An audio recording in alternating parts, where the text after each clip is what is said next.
there is one that I shouldn't even own one of. YA lad. This is Clive Dunn, Sing's granddad. Saw this in a charity shop and brought it. Forgot that I brought it and saw it in a charity shop and brought it. Hello and welcome to another Harry and Marcus video show without Marcus. He's busy getting together his Beatles list for a Beatles video that we're going to be doing soon, where we're choosing our top 20 non-singles Beatles tracks, which should be interesting. Meanwhile, I'm very late on jumping on the bandwagon of one that I think was started by Rob Walker in the vinyl community, but I'm probably wrong. He may have taken it up from someone else.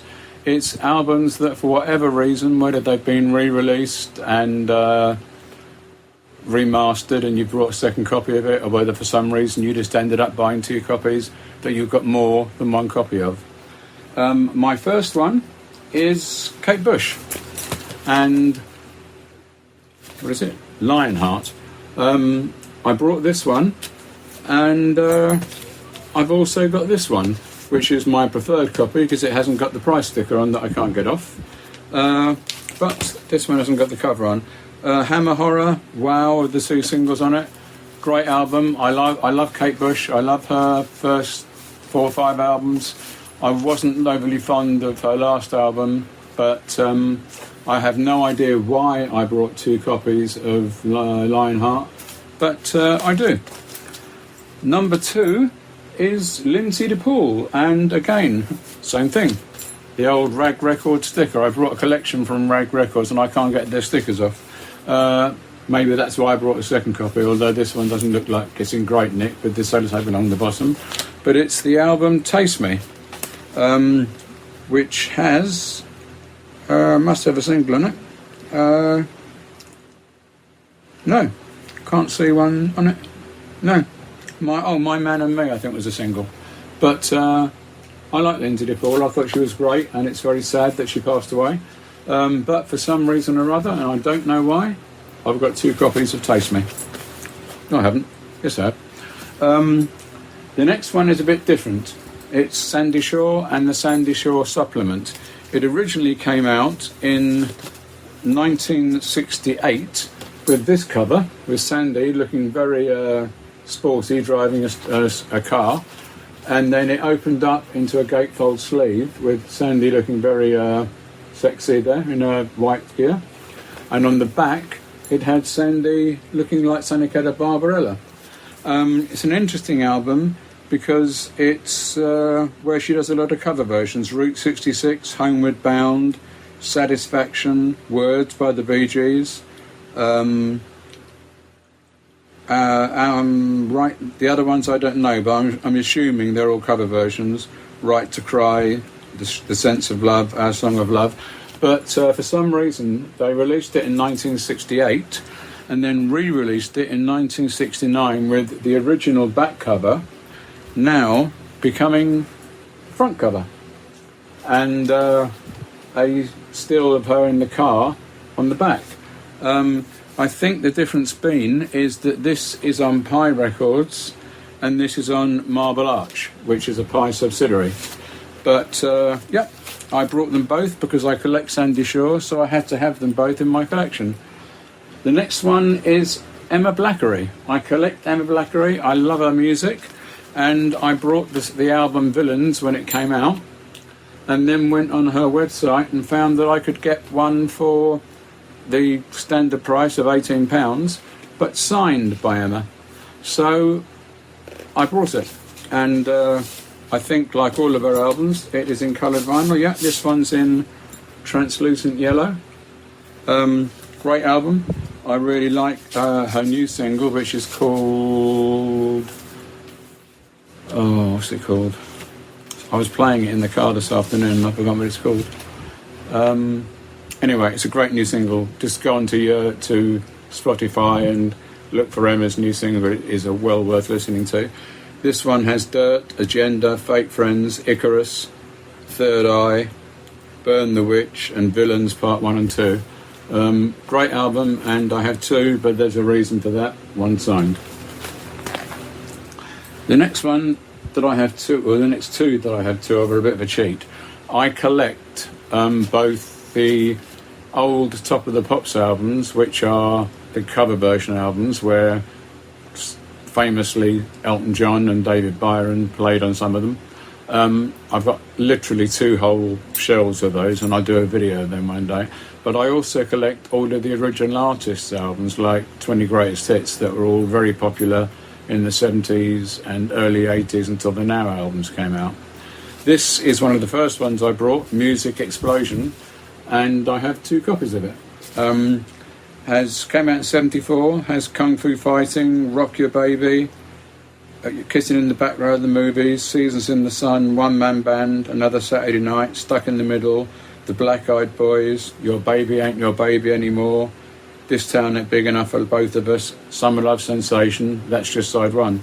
The reason I brought these albums back in the day was because I didn't have a lot of money, and it was much, to pay £1.25 or £1.45, whatever it was, for 20 top 10 hits, and it was to go out and buy 20 singles. Obviously nowadays I'd rather have the 20 singles being a collector, but in those days, in fact, I don't think there's a song on here I don't like, apart from maybe Born with a Smile on His Face by Stephanie de Sykes, but it's got The Poacher on it by Ronnie Lane, which is great, The In Crowd. Anyway, the reason I have two of them is because whenever I used to see any of these albums in a charity shop, I used to buy them, because I didn't used to list all my stuff on Discogs, so I never knew if I actually had them or not. And there are so many of these type of albums that I just used to buy them. They're £1 or £2, and if I had them, I had them. Same thing applies for the next one, which was actually the very first ever one I brought. 20 fantastic hits, and again have two of them. This one was earlier, 1972 I think, but it's got Maggie May, One Bad Apple, The Push Bike Song, Brand New Key, Vanity Fair, I can't believe it, New Seekers, Big Cedar Bar, it might be 71, Delphonics, La La Means I Love You, The Hollies, The Baby, but there's no way back in those days that I could afford to buy 20 singles. I just was doing a paper round. So buying these albums, and again, going into a charity shop, if I saw it, I brought it, and if I already had it. At one point, I had three of this one, but I gave one of them away. There was a partner in crime to this one, a blue one, which I've also got, but I'm not sure if I've got two copies of that. Next one is Slade. This is the original 1972 one on Polydor Records. First album that I ever brought that wasn't a 20 Greatest Hits one, and I ummed and ahed over this sorry, I hate putting in records. I ummed and ahed over this one for ages in the shop, simply because it only had two singles on it. Where are we? Was it one single? Goodbye to Jane, yeah, just one single. Oh no, two singles. Mum, We're All Crazy Now. I'm glad I did buy it. It's a great album. I drove my mother mad with the song Let the Good Times Roll. I made her listen to it about 20 times in a row. And I re-brought it on splatter vinyl. And the only reason that I don't normally buy Slade re-releases, this one's on wonderful yellow splatter vinyl. I do buy the re-release, all the re-releases by Bowie. I collect Bowie. So unfortunately, when his estate decides to milk us dry and release another one, I believe Pin-Ups is coming out next month, I buy them. But Slade, I'm not buying all their re-releases. I brought this one solely because it was the first album I ever brought, and it seemed apt or nice to buy it again. Next one's a 12-inch single, but it's slightly different. George Michael, Careless Whisper. That's the standard Careless Whisper. And this is Careless Whisper Special Edition, includes the Jerry Wexler version. It's longer, it sounds slightly different, but it's the same song.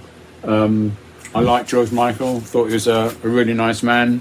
He did some great music. I collect Wham, so that's part of my Wham collection. Even though it's a solo single, it came out in the Wham years, and I'm on the fence of whether I should continue my Wham collection into George Michael and collect all the George Michael stuff, or whether I should stop with Wham. The thing that's holding me back is that I love vinyl, and a lot of George Michael stuff came out on CD single, didn't come out on vinyl. So I'm sort of holding back a bit on that, but I may well go into the George Michael collection. The next one, I could have chosen any one of 5 different albums. It's Bowie.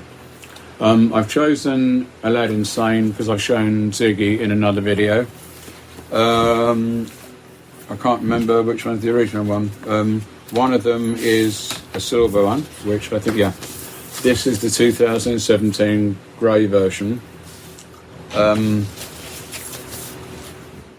Excuse me. This is the original. No, this is the 2013 re-release. The original's still in the cupboard, so I've got 4 versions of it. And this is the one that I got from my son for my birthday, and it's the half-speed remaster. So I have 4 Aladdin Sanes. I think I have 5 Ziggy Stardusts, and I should have 5 Aladdin Sanes because I haven't yet got the picture disc, but I will have to buy the picture disc for the Bowie collection. The next one is ABBA. I collect ABBA, and I have actually a number of ABBA albums where I've got more than one, but I've chosen Super Trooper solely because there is Super Trooper, the original UK one, which I originally brought on Epic, and then I saw it at a record fair, which is exactly the same as the one that I've got, but it had the sheet in it for the ABBA fan club, and because I'm a collector, I had to have that sheet, so now I have 2. And then I went to another record fair and saw this, which is Super Trooper on Swedish Polar Records. Because I've now got all of ABBA's singles and I've now got all of ABBA's albums, I've decided to extend my collection and to start buying their Swedish Polar releases when I see them, and if they're at a reasonable price. I mean, this one was £5, so you can't knock it. So yeah, I have 3 copies of Super Trooper. And I've lost one. No, I haven't lost one. I've lost 1 copy of one. I have 2 copies of Rod Stewart, Never a Dull Moment. I know I was actually holding both yesterday, but I can't find out where I put the second one. I don't know again why I brought 2 of that. And lastly, there is one that I shouldn't even own one of. YA Lad. This is Clive Dunn sings Grandad. I have this thing about buying 70s albums, rubbish albums. Saw this in a charity shop and brought it. Forgot that I brought it and saw it in a charity shop and brought it. So embarrassingly, I not only have 1 copy of Clive Dunn Requests Permission to Sing Sir, I have 2 which have such great tracks on as Permission to Sing Sir, I Play the Spoons, and obviously the massive #1 single Grandad. But thankfully he had a short recording career, but he did make a great career out of being the old man. I mean, 80 episodes of Dad's Army, or 80 plus episodes of Dad's Army, the children's TV show Grandad, the hit single Grandad, so good on him. I mean, basically he got a 20-25 year career out of playing the bumbling old man. I do have one other one which I really wanted to show, and bear with me. The second copy of this is behind me in the cupboard, because I have all my Bowie in the cupboard behind me, and it's another one of it's one of the ones where other people sing the hits, and it's the hits of '67. And the reason that I brought it is because of Penny Lane. There's the argument that Bowie sang that. It sounds like him, it sounds a hell of a lot like him, and if you'd have played me it and said, what do you think I'd have said, yeah, this is Bowie. But in the excellent book by Bowie, by The Complete David Bowie, by Nicholas... Sorry, I forgot his name. Nicholas Rouge. Is it Rouge? Sorry. Anyway, Nicholas someone or other. I can't see his name from here. He claims that it's not Bowie, it's a guy from Liverpool who's singing it, and he is a Bowie expert, so I'll take his word for it. But I'm still putting it in my Bowie collection because there is that little bit of me that thinks it's the sort of thing that Bowie would have done. He needed money in '67, Elton did it, singing cover versions, and it really sounds like Bowie, so as far as I'm concerned, it's part of my Bowie collection. But again, brought two of it because I saw it in a charity shop, and I'll be honest, I thought if it is Bowie, then it's going to be worth having two, because you can sell one or give one away to another Bowie fan or whatever else. That is my lot for albums that I've got. Well, it isn't my lot for albums, I've got two of. If I actually bothered to go through all of the albums behind me and over there and in the bedroom, I'd probably find another 10. But they're the 10 that I could lay my hands on before I made this video. Yeah. Leave comments below if you've got more than one album of any particular album, or why. I mean, there's no earthly reason why I brought a second one of any of those, apart from the Aladdin Sanes, because they were part of the Bowie collection, and the Emma Blackery. All the other ones were just brought because, sorry, my phone's going off with Instagram, which I was going to say, please follow us on Instagram. We post our collection on Instagram. Every day I put at least 3 or 4 posts, sometimes 5 or 6 of records that we've got, and my phone's going off every 2 minutes with people either liking or commenting, so hence why I was just looking over there. Please like, comment and subscribe, and don't forget to hit the bell icon to be notified when we upload new videos. And as always, keep collecting, and see you next time.